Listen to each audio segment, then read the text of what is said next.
So today I'm going to show you how to get your 1/4 inch seam correct. We don't need a lot of tools, but the couple of things we do need is 2 pieces of fabric, and I've cut these at 3 by 3.5 inches, both of them the same, and a little bit of washi tape. This is a fairly non-sticky masking tape. You can get this at most craft stores now, but it's quite easy to put on and off. And we'll use this to create a line on our sewing machine that we can use as a guide for our 1/4 inch. Even if you have a 1/4 inch guide on one of your feet, this is still a good exercise to do to make sure. Some machines will actually let you move the needle position, and if so, then you can just make sure it's in the right spot. So all we do is we take the 2 pieces and we're going to sew down the short side, make sure they're in the right spot, at what we believe is the 1/4 inch mark.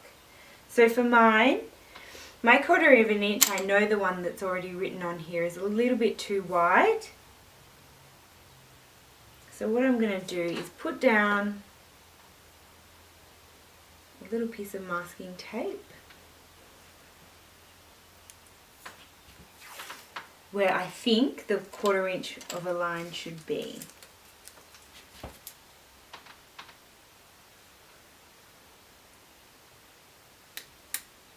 And then we can move it if we need to. Now the other good thing about having this longer guide is that you do have a little bit, you know a little bit earlier where the 1/4 of an inch line is, rather than waiting till you're quite close to the foot. Okay. Just going to sew this seam. Okay, so I've given that a press. There are a few things to make note of before we go and measure this about getting an accurate 1/4 of an inch seam. And these may vary from project to project. The first thing is the weight of your thread.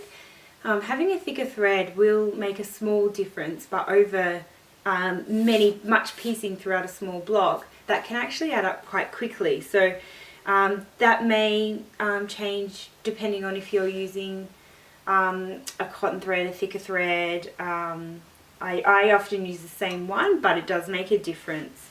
The other thing is the weight of your fabric will change. So if you're using a heavier linen or something a bit thicker, like a denim or a Essex linen or something like along those lines, that will make another difference, because when you iron out your piece, it will be, the seams will be a bit bulkier naturally and will cause a difference, so you may need to change it based on that. One other thing that we can add to the list of checking your seam is making sure you get a really nice flat seam when you press it. It doesn't really matter whether you press it open or to the side, but the first thing to do is set your seam, and how we do that is we iron it first flat and then we open it out, if I can do that, and do that. It will actually give you a crisper seam. So I've done those things. I've guesstimated where my seam allowance should be.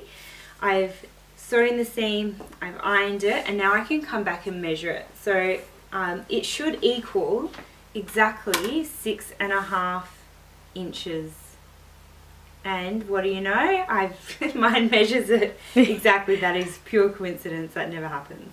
So I know now that where I've placed this masking tape is actually a really good scant 1/4 of an inch mark. Now, depending on your project, sometimes you might want a scant 1/4 of an inch or a little bit wider, but it's just one of those things to be aware of.